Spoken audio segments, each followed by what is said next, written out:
Drug potential according to doctor Stuart Close. तो drug potential को देख रहे हैं अपन। तो potential energy is the energy that a substance get due to its position. तो पोटेंशियल एनर्जी कौन सी एनर्जी होती है? पोटेंशियल एनर्जी एक प्रकार की एनर्जी है जो कि that a substance gets due to position की वजह से सबस्टेंस गेट करता है अपनी potential energy. That is a water at higher level has a more potential energy than the lower level. That is why water flows from the higher level to lower level.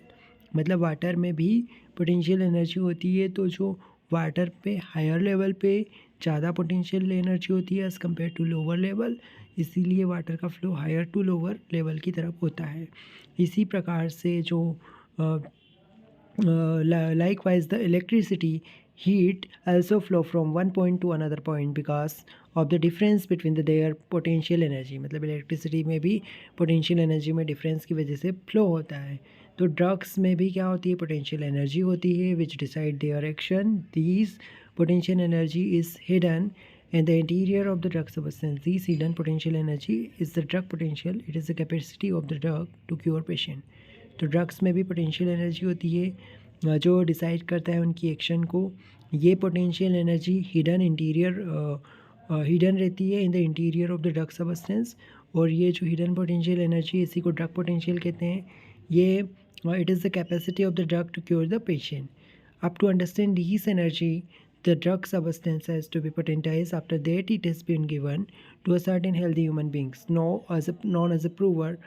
These prover show certain sign and symptom. These sign and symptoms are the disease producing, that is the disease curing properties। मतलब यहाँ पे ये बताया है कि अगर इस potential energy को हमें समझ रहे हैं ड्रग की, तो ड्रग सब्सटेंस को पोटेंटाइज करना पड़ेगा। फिर उसकी प्रूविंग करेंगे, किसके अंदर करेंगे? प्रूवर्स के अंदर करेंगे। प्रूवर में साइन एंड सिम्टम आएंगे। ये जो साइन सिम्टम होते हैं ये डिसीज प्रोड्यूसिंग पावर है, यही डिसीज क्योरिंग पावर प्रॉपर्टी है। तो this entire process is known as a drug proving. और ये जो साइन सिम्टम मिल रहे हैं इसको क्या कहते हैं? Drug potential of the drug. It has been proposed that there is an attraction between the patient and the medicine showing most similar symptom to the symptom of the patient। मतलब क्या है कि यहाँ पे अट्रैक्शन देखने को मिलता है कि जो पेशेंट है उसका मेडिसिन के साथ अट्रैक्शन होता है। मतलब कि बहुत सिमिलर मेडिसिन अगर होगी तो उसको पेशेंट के सिम्टम भी अट्रैक्ट करेंगे उसके एक्शन के लिए। तो when a medicine is placed on the patient tongue it acts through the quality of sentient nerve. Sensitive nerves के जो मेडिसिन काम करती है टंग के ऊपर देते हैं मेडिसिन। तो डोज में be the mass dose if it is in large quantity or infinitesimal dose it is dynamic level. तो डोज दो प्रकार के होते हैं, एक इनफाइनाइट सिमल होता है और एक लार्ज डोज होता है। द होम्योपैथी में इनफाइनाइट सिमल डोज यूज होता है। The medicine at the dynamic level can be compare to the electrical charge. तो इलेक्ट्रिकल चार्ज से अपन तुलना कर सकते हैं डायनामिक मेडिसिन की। The medicine is brought at the dynamic level by the process of dynamization.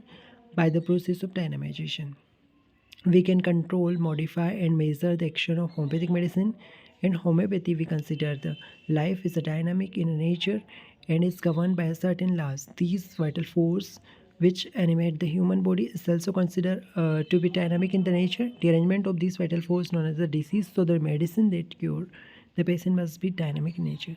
तो यहाँ पे यही बताया कि अपन क्या है होम्योपैथी में क्या करते हैं।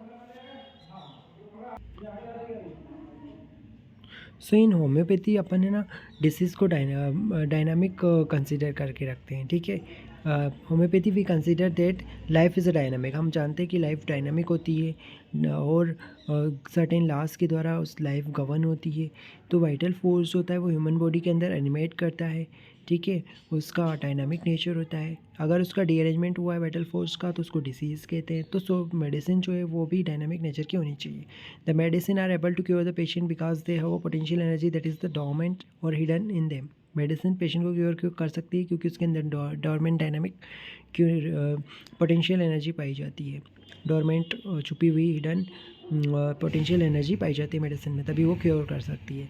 This energy is brought into activity by the process of dynamization. तो ये मेडिसिन में डायनामाइजेशन के द्वारा अपन डायनामिक प्रॉपर्टी क्रिएट करते हैं। Each medicine is prepared after potentisation has its own specific property। Each person react to his energy in a different manner depending upon the characteristic of the patient and the medicine। each person react to his energy in different manner depending upon the characteristic of the patient and the medicine. It means each person is different from the another person and each medicine is different from the other medicine. तो ये हर person एक दूसरे से different है और इस तरीके से हर मेडिसिन एक दूसरे से डिफरेंट होती है. तो होम्योपैथिक फिजिशियन की ड्यूटी क्या होती है कि करेक्ट मेडिसिन उस पर्सन के लिए फाइंड आउट करना.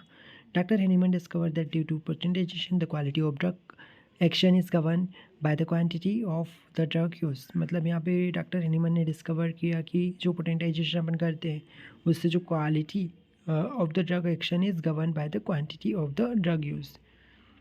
तो क्वालिटी पे अपन होम्योपैथी में महत्व रखता है, क्वांटिटी नहीं. ठीक है, क्वांटिटी मिनिमम होती है, क्वालिटी ज़्यादा होनी चाहिए. The control and measure this potential energy that is release after potentisation.